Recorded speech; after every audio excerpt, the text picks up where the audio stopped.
Let us pray in the name of the Father, and of the Son, and of the Holy Spirit. Amen.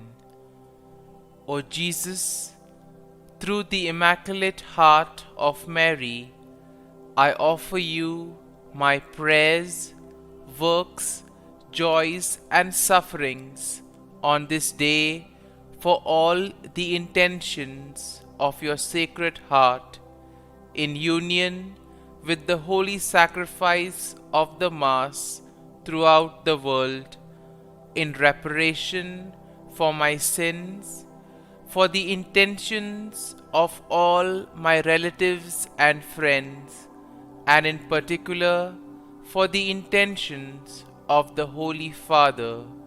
Amen. Here are the intentions of the Holy Father for the month of November.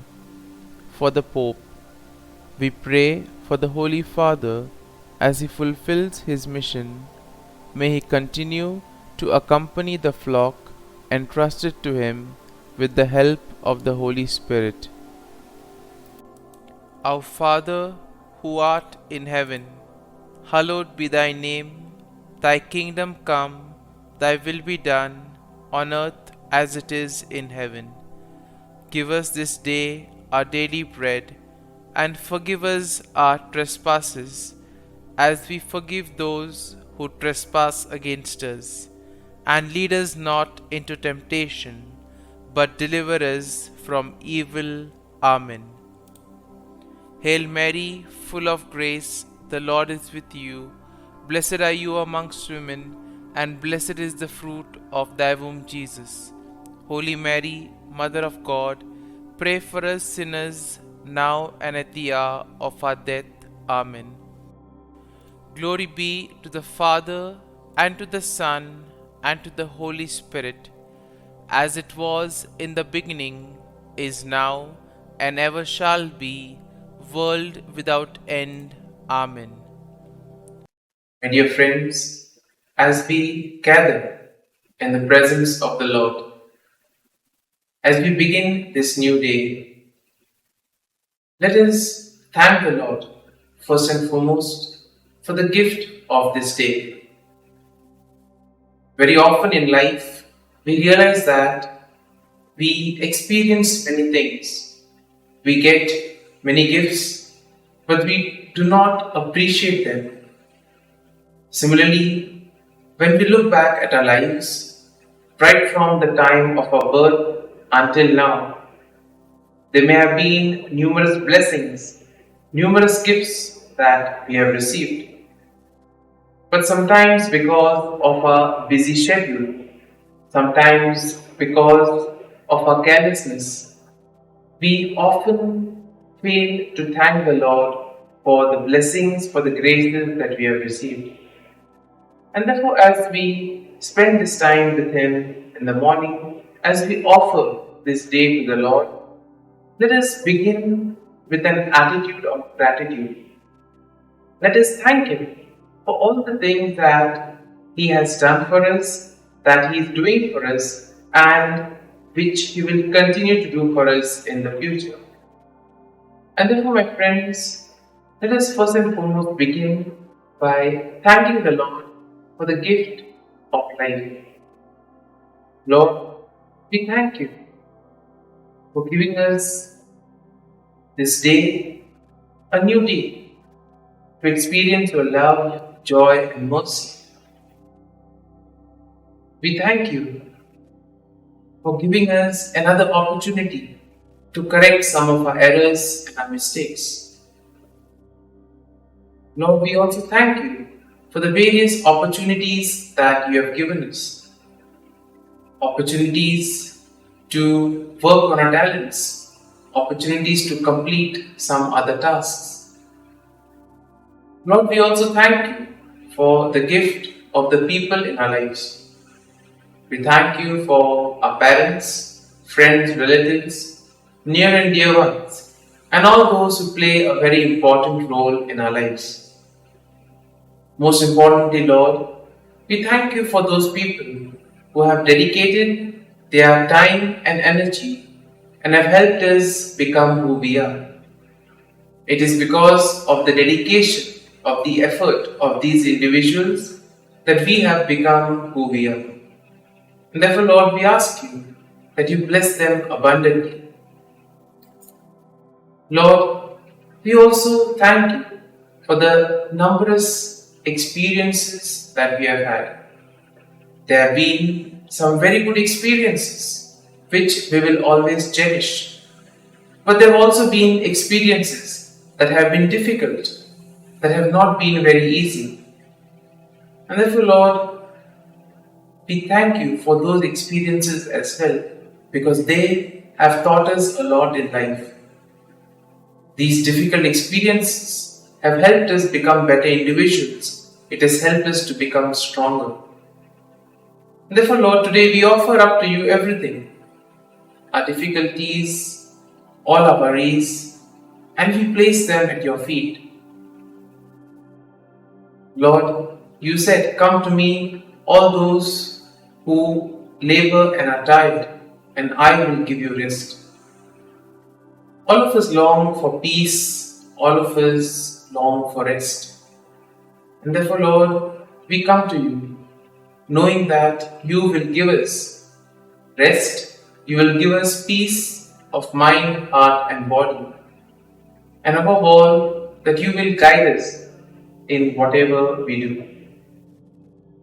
My dear friends, we shall now reflect and meditate on Psalm 67.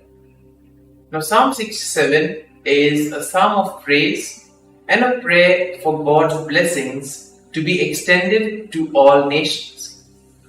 It is a relatively short psalm, but it carries a powerful message of God's universal sovereignty and His desire for all people to know His salvation.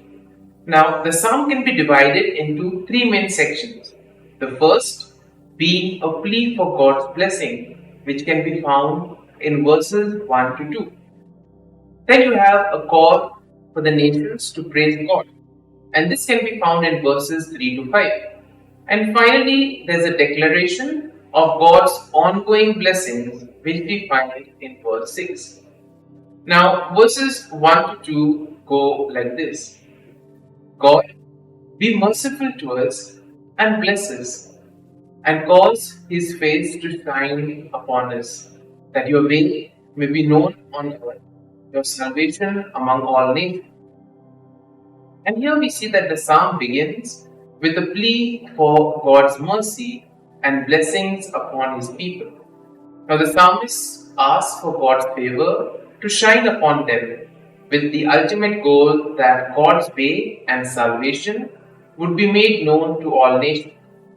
And this also indicates a broader perspective where the blessings given to Israel are not solely for their benefit, but it is also for the purpose of drawing all other people to God. Now in verses 3 to 5, it goes something like this. Let the people praise you, O God. Let all the peoples praise you. O let the nations be glad and sing for joy. For you shall judge the people righteously and govern the nations on earth. And therefore, in this section, we see that the psalmist calls for all nations and peoples to praise God. The psalmist expresses a desire for the nations to experience gladness and joy in recognizing God's righteous judgment and sovereign governance over the world. And therefore, this theme in a way emphasizes God's role as the ultimate ruler and judge over all nations. And therefore, here we see that God's mercy, God's love and grace is not only for a particular set of people, but it is available to everyone, provided that they are open to Him. And therefore, even in our life, we see that the more we place our faith and trust in the Lord, the more blessings we receive, the more graces we experience. And therefore, verse 6, the last part of the psalm, goes like this. Let the peoples praise you, God, let all the peoples praise you. And therefore, the psalm concludes by reiterating the call for all the people to praise God. And therefore, this repetition, we see that let the peoples praise you, O God. This is repeated twice. And therefore, this emphasizes the central theme of the psalm, which is the universal praise and recognition of God's sovereignty and blessings. Now, we began today's prayer saying that we need to thank the Lord. We need to praise Him for all the blessings, graces that He has given us all throughout our lives. And therefore, this psalm affirms it. This psalm tells us that we should take time to appreciate the small things that have happened in our lives. Very often, we ignore these small aspects. And therefore, today, the psalm invites us. Stop, look at your life, look at the blessings that you have received, and thank the Lord. Because everything ultimately comes from the Lord.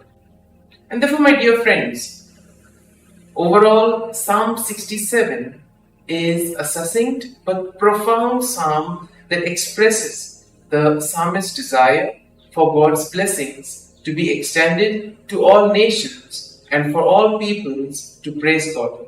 Now, it also emphasizes the universality of God's sovereignty and salvation, highlighting the desire of God to draw people from all corners of the earth to Himself. Now, the psalm also serves as a reminder of the grand scope of God's plan and His invitation for all people to experience His blessings and salvation.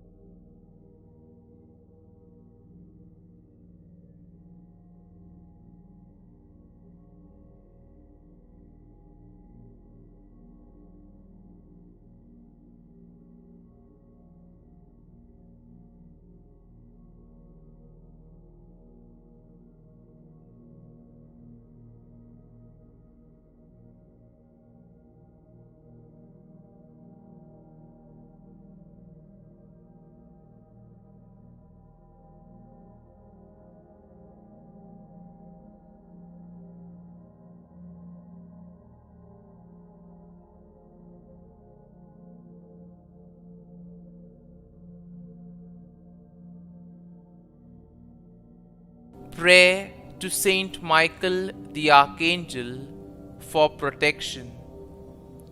Saint Michael the Archangel, defend us in battle. Be our defense against the wickedness and snares of the devil. May God rebuke him, we humbly pray. And do thou, O Prince of the heavenly hosts, by the power of God, thrust into hell Satan and all the evil spirits who prowl about the world, seeking the ruin of souls. Amen. Act of Adoration. O Sacrament most holy, O Sacrament divine, all praise and all thanksgiving be every moment thine. Saint Gertrude Prayer for souls in purgatory. Eternal Father, I offer Thee the most precious blood of Thy divine Son, Jesus, in union with the masses said throughout the world today, for all the holy souls in purgatory, for sinners everywhere, for sinners in the universal church, those in my own home and within my family. Amen. May the divine assistance remain always with us, and may the souls of the faithful departed through the mercy of God rest in peace. Amen. Glory be to the Father, and to the Son, and to the Holy Spirit, as it was in the beginning, is now, and ever shall be, world without end. Amen.